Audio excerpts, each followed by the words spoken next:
Hi, everyone. This is Mindy Egan for Concord and Ninth.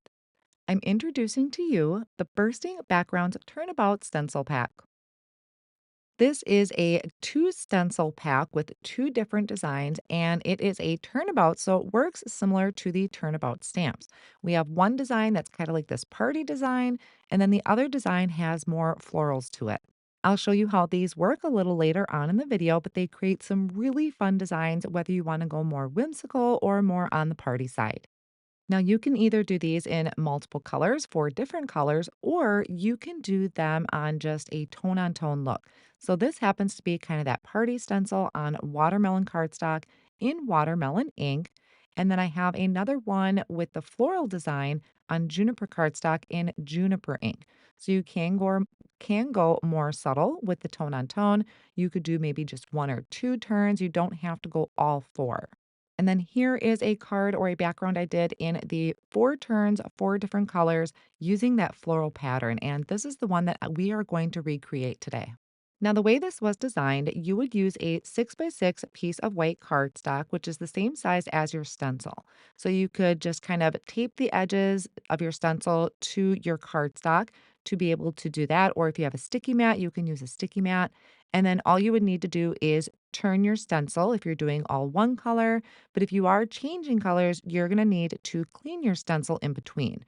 So that's one way to do it. The way that I was doing this that was easiest for me is by bringing out my turnabout jig. So I have a piece of white cardstock that is 4¼ by 5½, and I'm lining it up with the outlines for the portrait orientation on the jig. And now on the stencil themselves, in each of the corners, it's going to give you a number. Now, once my light catches it, you're going to see the etching here. This is going to be a number one with an arrow. So that's just showing you that that number one goes in the top right-hand corner. So I'm going to place this down on top of my jig, lining it up so the one is in the top right corner. Because my cardstock is trimmed to be a little bit smaller, I have some sticky area exposed from the jig, so that is going to hold my stencil in place.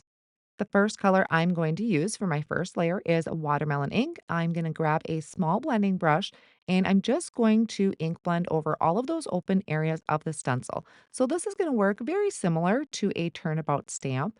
Now, once I have that whole area covered, I'm going to peel that up and then off screen, I'm going to clean my stencil. Then I'm going to bring it back in and I'm going to turn this so the number two is in the top right corner. Now, for my second color, I'm going to be bringing in creamsicle ink. Again, using a small blending brush or even a large blending brush would be fine too, filling in all of those open areas of the stencil. You could really get creative and use multiple colors just on even one turn of the stencil. So I'll peel that one up. I'm going to clean that off screen with some rubbing alcohol and a paper towel. I'm going to bring it in, turn it so that the number three now is in that top right corner. My sticky mat is holding my stencil in place. And then I am ink blending this third layer using lemongrass ink. Then I will peel away that one, clean it off screen, and bring it in for my fourth and final turn. And for this one, I'm going to be using juniper ink. Now, another thing you can do on your fourth turn of your stencil is adding some sort of paste, whether it's a glitter paste or a colored paste, is another really fun thing you can do with these. Now my pattern is complete. I just bent my turnabout jig to pop that off of the sticky mat. And now I have a new background. So I have these four backgrounds that I shared with you, and then the back of the packaging to give you some more ideas and color inspiration. And now on to the cards that I created with it. This card, I did the turnabout all four turns in sea glass ink onto sea glass cardstock. I trimmed it out with one of the diagonal shortcuts, and then I added a strip of cardstock using juniper to kind of give that separation. I have some floral elements from the burst of blooms, and then my sentiment that tucked nicely along that edge comes from the petite frames. So that one was the floral background. This one I used that party background. Now this one I have sea glass cardstock as my base.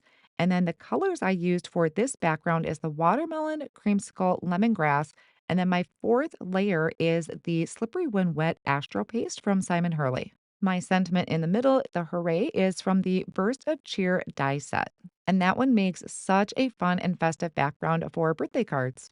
And that is your introduction and how-to for the Bursting Background Turnabout Stencil Pack. Thanks for watching.